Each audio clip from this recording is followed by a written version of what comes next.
internet impacted society. Hi, I'm Sam. And I'm Darren. Today we're going to talk about how has the internet impacted the society. Please enjoy. Okay, I'm going to start with what is the internet. The internet is a network that connects computers to each other, like Skype and Facebook and Gmail. And this is an example to show people could communicate with each other. How it works. So first you open your internet browser and they type in which website you want to go to. Say you want to go to www.brainpop.com. Then your computer sends that website link to its ISP, then the ISP sends it to its DNS. The DNS locates the IP address of the website and then sends it all the way back to the computer.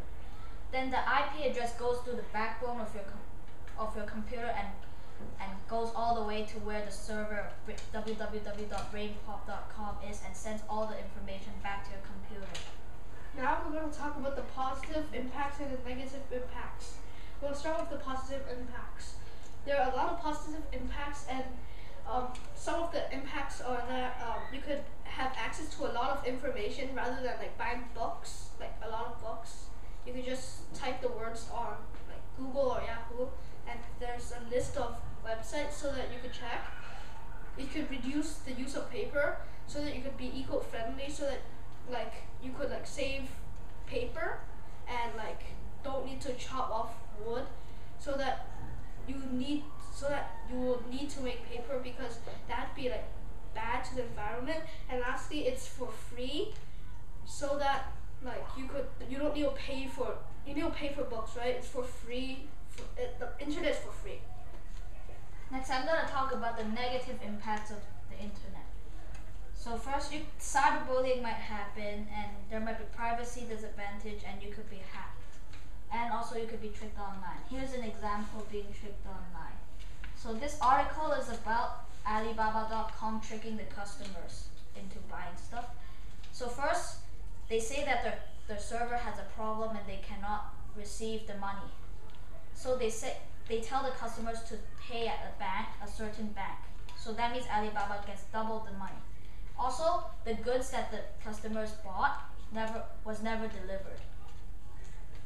Now we're going to talk about the survey that we sent to a lot of people on first class that uses the internet. In the survey we asked 3 questions. The first question is, why do you use the internet? 90.9% of the people chose for entertainment.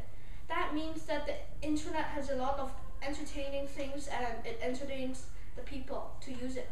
The second question is, how long do people use the internet? 45.5% of the people, that means most of the people, chose 2 to 3 hours. That means they're balanced and they won't get their hands hurt or the eyes won't be damaged that much. And lastly, what do you think of the internet? Most of the people think it's cool and it's a very good researching dictionary, a really big page with a lot of information when you just type something.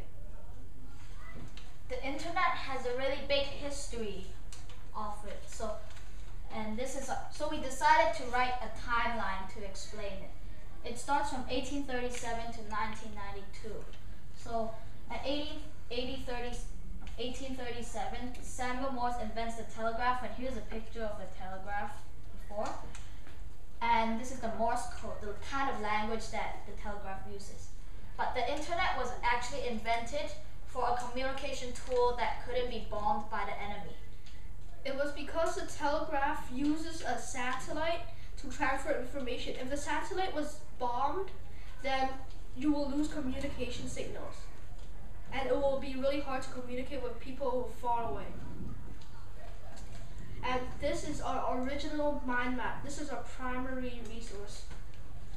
The internet has advanced from the telegraph, the ARPANET, the CSNet, and the NSFnet to the internet.